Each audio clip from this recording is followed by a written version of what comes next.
Okay, I want to start today with a little visualization exercise. I want you to picture your kitchen table. Hmm. It's, the middle of the month.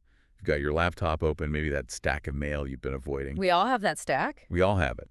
And you're scanning the usual suspects: rent, mortgage, the grocery bill that somehow costs 40% more than it did 3 years ago. Hmm. But then you see that bill. Oh, I know exactly where you're going with this. The one that arrives every 6 months, like a punch in the gut. The auto insurance premium. It Yeah. is the ultimate grudge purchase. Hmm. You're legally required to buy it. You desperately hope you never have to actually use it, and yet the price just keeps climbing. Right. Usually we just sit there and grumble about it alone. But for this deep dive, we're looking at evidence that the grumbling has officially turned into shouting. It really has. And what's fascinating about the material we have today is that we aren't just relying on anecdotes. We are looking at a really specific, high-definition snapshot of how New Yorkers are feeling about this exact issue right now, February 2026. All right, we've got a press release and a pretty comprehensive data set from an advocacy group called Citizens for Affordable Rates. They've published a fresh statewide poll conducted by Beacon Research. And the mission for this deep dive is pretty clear. We're going to unpack a set of numbers that are, frankly, bizarre. Bizarre is the right word. It is. In my line of work, you look for patterns, right? And usually the pattern is polarization. But here, we are looking at a level of political agreement that's just, it shouldn't exist in 2026. Yeah. This is what happens when a financial pain point gets so sharp that it breaks all the usual rules. So let's just get right into the headline number. When I first saw this in the source material, I actually had to stop and reread it. I thought it was a typo. I did too. This poll claims that 86% of New York voters support Governor Hochul's proposed reforms to the auto insurance system. 86%. It just stops you in your tracks, doesn't it? It does. I mean, think about the world we live in. You can't get 86% of people to agree on what day of the week it is. You probably couldn't get 86% of people to agree that puppies are cute. Exactly. And that's barely an exaggeration. In modern polling science, getting an 86% consensus is what we call a unicorn event. It's almost unheard of. So this is way beyond just a simple majority. Oh, way beyond. Usually on a state policy, taxes, zoning, whatever, you're fighting for a 51-49 split. Maybe you get a 60-40 if it's a really popular idea. But when you push past 80%, you have left the realm of politics. You've entered cultural consensus. So this isn't just one party or one region. It's basically everyone. It signals the sentiment has crossed every single line. Age, race, income, geography, doesn't matter.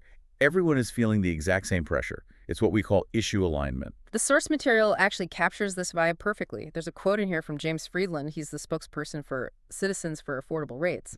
He says, "From bagels to baseball, New Yorkers are known for arguing about everything, but on one issue, we're completely aligned. Car insurance rates are too damn high." Too damn high. Not exactly Shakespeare, is it? No, but it's brilliant messaging. Notice the language. It isn't rates are economically inefficient. Right. It isn't regulatory burdens are excessive. It's too damn high. That is populist language. It says they aren't trying to appeal to policy wonks. They're validating the anger of the average driver. They're saying, we get it. This isn't a math problem for people. It's an emotional one. But I want to push back on that for a second. I mean, high prices are annoying, sure. Everything is expensive. Why is this specific issue generating this kind of unity? Is it just people wanting a discount? No, and the data really shows that. It's not about being cheap, it's about financial survival. The poll shows that 77% of voters explicitly call their premiums a financial burden on their household. Okay, but is there a real difference there? Burden versus, say, annoyance. A huge difference. In survey design, we distinguish heavily between those two. If your coffee goes up 50 cents, that's an annoyance. You grumble, but you buy the coffee. A burden implies displacement. It means if I pay this bill, I have to make a tough choice about another bill. It affects the whole household budget. So it's the difference between I don't like this and I can't afford this. Exactly. And when 3/4 of the electorate says a mandatory product, and remember, you can go to jail if you drive without it, is a burden, that is a flashing red light for lawmakers, the system is failing. Okay, so people are feeling the pinch. That explains the urgency. But looking through this report, there's something else going on. There's a specific villain in this story. It's not just inflation. It's the fraud tax. This was the aha moment for me. The data shows 60% of voters believe auto insurance fraud is common. Yeah. They aren't blaming abstract market forces. They're blaming scams.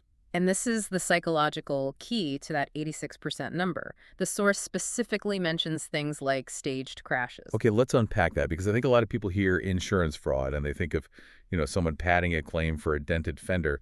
What is a staged crash? We are talking about organized crime rings. Seriously. The most common tactic is the swoop and squat. The swoop and squat. Yeah, picture this. You're driving down the highway, you're following a car at a safe distance. Suddenly, another car, the swoop car, cuts in front of the car you're following. Okay. The car in front of you has to slam on its brakes to avoid hitting them. That's the squat. And you, having no time to react, you rear-end them.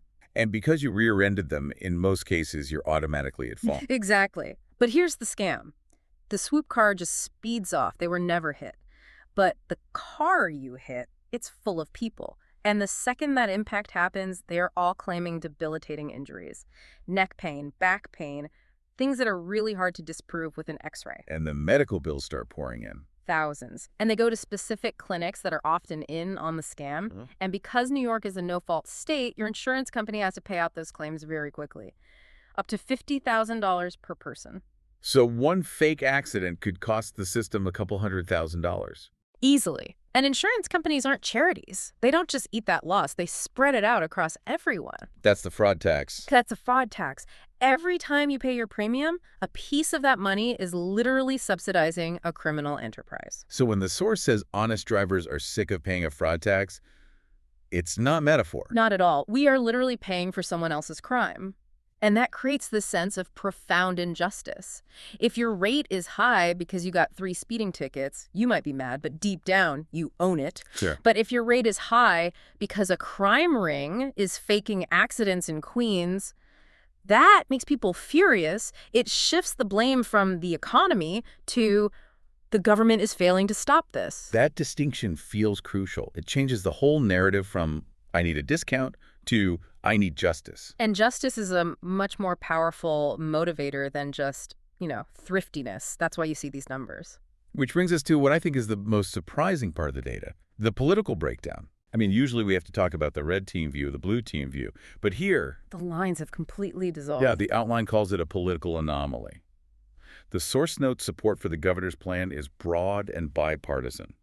More than 80% of Democrats, Republicans, and independent voters are backing this plan. Just think about that for a second. In 2026, finding an issue where 80% of Republicans and 80% of Democrats agree it's just impossible. It doesn't happen. So why is this the bridge? Why this issue? Because the fraud tax doesn't check your voter registration. If you're a Republican in rural upstate, you need a car. If you're a Democrat in the suburbs, you need a car. When that bill hits, the economic pain is identical. The wallet overrides the party ID. It does. And there's a fascinating data point in here that proves it's the policy carrying the weight, not the politician. We have to look at the gap between the governor's approval and the support for her plan. Yes, I circled this. The poll shows Governor Hochul has a 57% job approval rating. Yeah. Which is, solid, a majority. It's decent, sure. But her insurance plan has 86% support. That's a nearly 30-point gap. In political analytics, that is a massive delta. Usually a policy tracks within, say, 5 or 10 points of the politician. If people like you, they like your ideas. But not here. Not here. What that tells us is there's a huge group of voters, about 30%, who are saying, look, I don't really like the governor. I might not vote for her, but this specific plan, I need this. So they're separating the policy from the person. Exactly. It shows the support isn't driven by party loyalty. It's driven by the issue itself. Even her detractors are looking at their bank statements and saying, okay, if you can stop these staged crashes and lower my bill, I'm on board. Now, before we get too carried away with this kumbaya moment of unity, I want to pause. Let's put on our skeptical hats. Always a good idea. We're throwing around these huge numbers. Yeah. But we have to look at the source. This is from Citizens for Affordable Rates. It's an advocacy group. They have an agenda. Right. They want this to pass. So are we just reading their marketing brochure here? It's a very valid question. This is a press release. Its purpose is advocacy. But we have to look at who actually did the counting. The survey was conducted by Beacon Research. And are they a legitimate firm? Oh, yeah. Beacon is a standard, reputable research firm. They aren't some push-pull outfit that asks leading questions. They have a reputation to protect. And the timing on this seems incredibly tight. It's very fresh. The survey was done online from January 29 to February 3, 2026. So as we're talking, this data is barely 2 weeks old. So it really is the current mood. Exactly. And the other methodology check, well, they surveyed over 1,000 registered voters, and this is crucial, they matched respondents to the voter file. And why does that matter? Matching to the voter file. It ensures you're actually talking to people who will show up on Election Day. It filters out the noise, and they state a credibility interval of plus or minus 3%. Okay, for those of us who maybe skipped Statistics 101, what does that mean? It means the math is solid. If they say 86%, the real number in the total population is almost certainly between 83% and 89%. So even at the low end, 83%, it's still a landslide. So while the messenger has an agenda, The message, the data itself, is statistically solid. We can trust that these numbers represent a real sentiment. so we have credible data, a massive consensus, and a clear villain. What is the so what here? Why release this now? Pressure, pure and simple. This is all about leverage. And the press release is pretty explicit. It says Albany has to fix it and lawmakers need to take action. See, in politics, inertia is the strongest force. Doing nothing is usually the safest bet for a politician. You change a law, you might upset a donor or some special interest group. Right. But this data flips that script. When you have 86% support, doing nothing suddenly becomes the dangerous option. How so? If a legislator ignores a 55% issue, they might survive. But if they ignore an 86% issue, one that voters call a financial burden, they are painting a target on their own back for the next election. It frames the reform as putting money, and I'm quoting the source here, back where it belongs in New Yorkers' pockets. That is the winning argument. If you're a politician, you want to be the hero who lowered the bills. You do not want to be the one explaining why you let these scam rings keep operating while your constituents can't afford groceries. It's almost like they're handing politicians a free win. Here, pass this. Everyone will love you. That is exactly what this press release is designed to do. It's saying, the water's fine, jump on in. The visual I keep coming back to is that headline mentioning near universal agreement. It's such a stark contrast to how we usually think about New York. It is. You know, I picture a subway car where usually everyone is arguing or ignoring each other. But suddenly everyone just looks up and nods in agreement about this one thing. It's a moment of clarity. It shows that beneath all the noise and the bickering, there are still these fundamental issues that unite us. The grudge purchase just happens to be the thing that broke through this month. It's a reminder that at the end of the day, everyone just wants a fair shake. So let's wrap this up. Let's recap the big takeaways from this deep dive for you. Sure. Number one has to be the scale of the consensus. 86% of New Yorkers support the reform plan. We check the math, the numbers are real, you just don't see that kind of agreement. And number two is the engine driving it, the fraud tax. It's not just inflation, it's anger over scams and staged crashes, the feeling that honest people are paying for criminals. Right, that 60% of people believe fraud is common is a huge driver. And third, this issue is a rare bridge builder. It completely overrides the political divide. Democrats, Republicans, independents, all on the same page because of that shared economic pain. Now, before we let you go, I want to leave you with one final thought to chew on. We talked about that bill, that painful moment you open it. The source says 60% of voters believe fraud is common. So next time that premium comes in, take a look at it. Yeah, do the math. And just ask yourself, how much of this bill is for my car, my driving, my risk? And how much of it is just the price of other people's crimes? And the follow-up question is, if the voters are this united, will the politicians actually listen? Or will that classic New York dysfunction win out, leaving that fraud tax right where it is? That is the multi-billion-dollar question. Thanks for diving in with us. Stay curious, watch out for those sudden stops in traffic, and we will catch you on the next one.